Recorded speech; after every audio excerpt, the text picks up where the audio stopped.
Señor, nuestro Salvador, Él es nuestro dueño. Esa es la idea. ¿Entienden? Somos propiedad de Él. En el matrimonio, voluntariamente, yo me hago propiedad de mi esposa y ella se somete y es propiedad mía. Ustedes han escuchado la palabra mi marido, mi mujer. ¿Qué quiere decir eso? ¿Ah? En el buen sentido de la palabra es que uno voluntariamente se hace propiedad de la otra persona, se funde con la otra persona. De ninguna manera eso quiere decir que uno toma a la otra persona como su propiedad en el sentido de su dueño y hace lo que le da la gana con la otra persona. Cuidado, eso no dice la Biblia. Hay parámetros bien claros acerca de la cabeza y Dios, hermano, el líder, el que va a guiar, Dios le ha dado la responsabilidad para guiar el hogar hacia una senda derecha, correcta, justa y de bien y seguridad para toda la familia. Si el marido no está cumpliendo eso, si el marido está usando a la familia para su beneficio, su placer, para hacer lo que le da la gana, no tiene el derecho de ser cabeza del hogar. Inmediatamente es destronado de ese puesto. Y por eso hay esposas que lamentablemente, digo lamentablemente, por la situación tienen que ser cabeza del hogar. Y no están en pecado. El que está en pecado es la cabeza, que dejó de ser cabeza y ya ha pasado a ser cola, que es el marido. Por eso el cuidado, maridos, cuando dicen yo soy la cabeza de este hogar, pero primero piensa, ¿está siendo justo? Eso no pasa con Jesús. Él es cabeza del hogar y Él sabe lo que hace y Él sabe lo que nos dicta y nos dice cómo la iglesia debe marchar, organismo vivo. Dice, así que como la iglesia está sujeta a Cristo, ¿a quién está sujeta la iglesia? A Cristo. Así también las casadas lo estén a sus maridos en todo. Y vuelvo a repetir, usa la dinámica del matrimonio porque el matrimonio es vivo, es una dinámica viva, es constante. El matrimonio es algo que si tú no le echas, le riegas, le echas agüita como si fuera la flor, se va marchitando y se va secando. El matrimonio es algo dinámico, es algo que constantemente uno tiene que innovar, vivirla, fortalecer esa relación. La relación con Cristo es igual, en la iglesia es lo mismo. ¿Por qué hay creyentes que se secan en la iglesia? ¿Por qué hay creyentes amargados en la iglesia? ¿Por qué hay creyentes que no quieren ya en la iglesia hacer nada ni entrar en el servicio, en la dinámica en la iglesia? Porque hay algo que está pasando en su relación con Cristo que ha descuidado. Y no es que Dios o Cristo lo haya descuidado, sino que uno está viendo otras cosas y no está viendo a la cabeza, no está viendo al Señor, sino está viendo otras cosas en la iglesia que quizás no debería verlo de esa manera negativa. La iglesia está sujeta a Cristo, mi hermana, mi hermano. Él es la autoridad de la iglesia. Cristo es la autoridad. No hay papas en la iglesia. Dios no constituyó papas, sucesores. Los pastores no somos sucesores de Cristo. No somos sucesores de Cristo. En todo. Estamos hablando del versículo 24. Así que como la iglesia está sujeta a Cristo, miren ustedes, así también las casadas lo estén a sus maridos en todo. Dice, ¿no? Vuelvo a decir, los maridos que son cabeza del hogar, que están bajo la sujeción de la cabeza mayor que es Cristo. ¿Ven ustedes lo que representa esta imagen?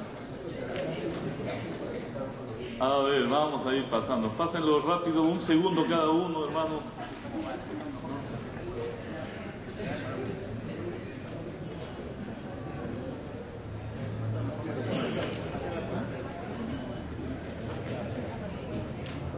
¿Qué es lo que representa esta figura, hermano? Representa un episodio de Juan 16, el capítulo de Juan, donde Jesús está lavándole los pies a Pedro.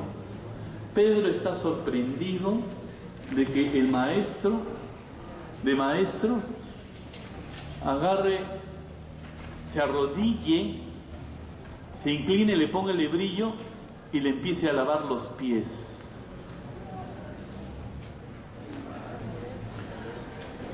Solamente estoy usando, escuchen bien, una sola figura de la que usa la Biblia acerca de la iglesia como cuerpo, organismo vivo. Usa la Biblia la figura de cuerpo, usa la Biblia la figura de edificio, usa la Biblia la figura de matrimonio, que es lo que he querido usar en esta tarde para dar a entender que la iglesia no es una empresa, sino es un organismo vivo, dinámico, y que se mueve de esta manera, que se mueve y camina en los términos de Cristo. La autoridad, se sujeta a la autoridad. Dice aquí que se sujeta a la autoridad como la mujer al marido. También habla de maridos, amad a vuestras mujeres como Cristo amó a la iglesia, amó a la iglesia. La iglesia es un organismo vivo que se mueve y se reglamenta en base, y les he dicho esto, al amor. La sujeción a las autoridades en la iglesia es en base no a una pistola de doble cañón que se le pone a uno en el cuello, sino es por amor. Y uno que se sujeta, a diferencia del que es rebelde, está mostrando realmente cuánto ama a Dios.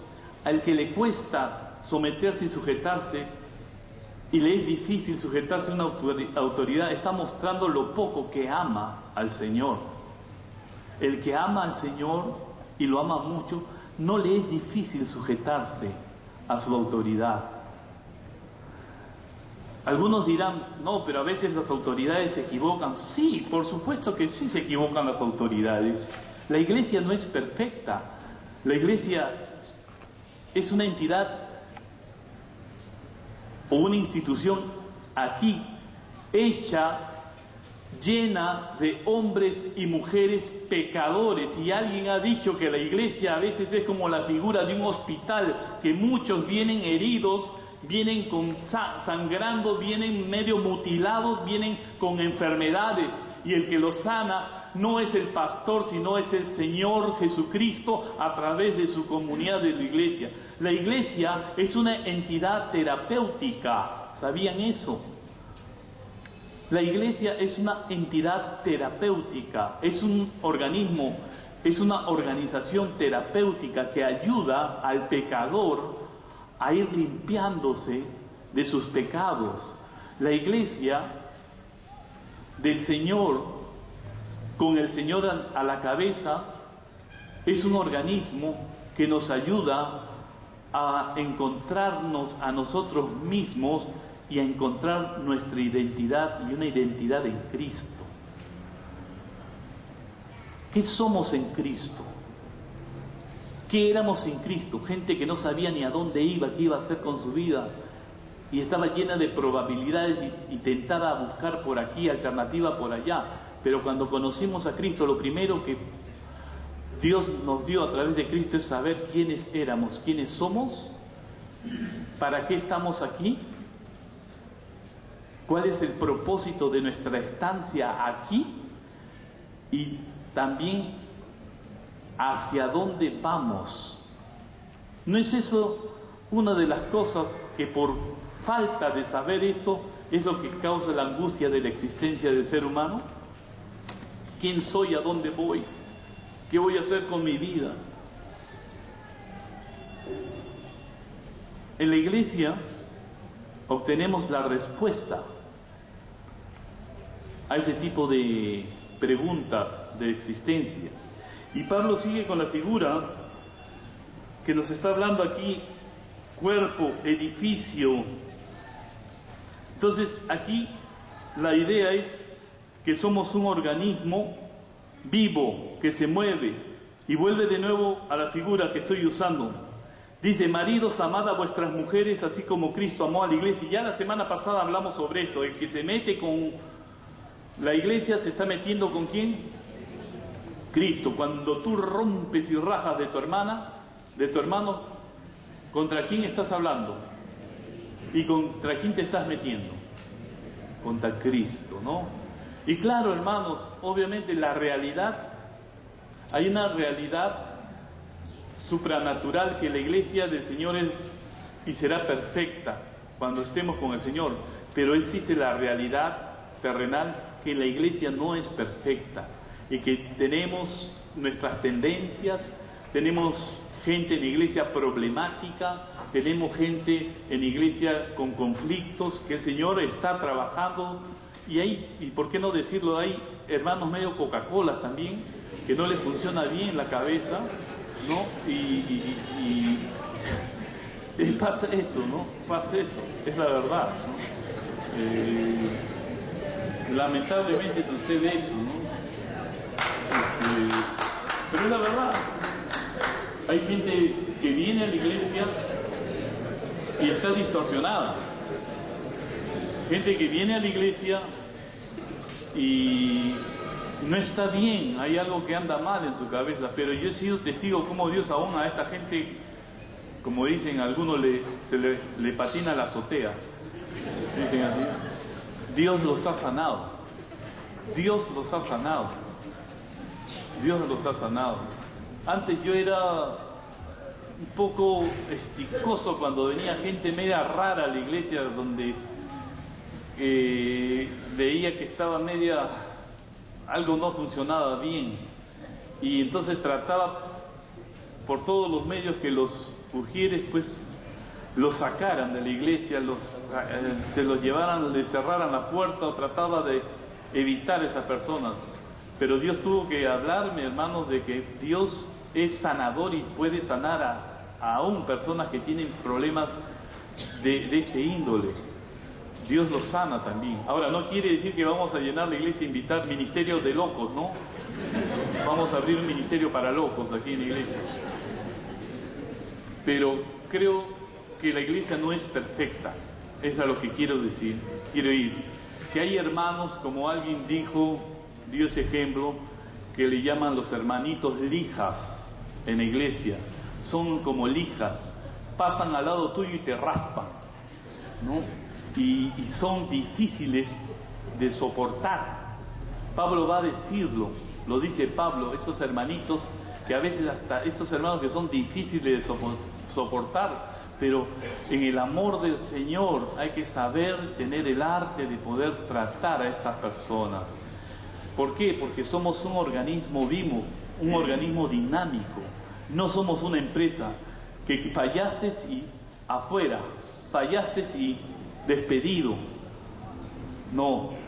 Sí, no quiero decir con eso que la Biblia no nos enseña que hay conductas y hay gente reprobada que hay que expulsarla de la iglesia, porque realmente lo que hace es dañar al cuerpo de Cristo.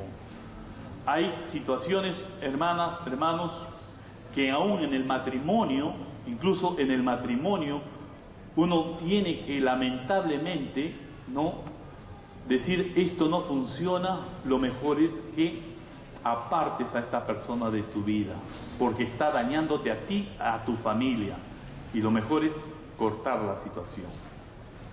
Y a veces eso sucede también en iglesias, como hay gente que son como un cáncer, que contagian y dañan y enferman.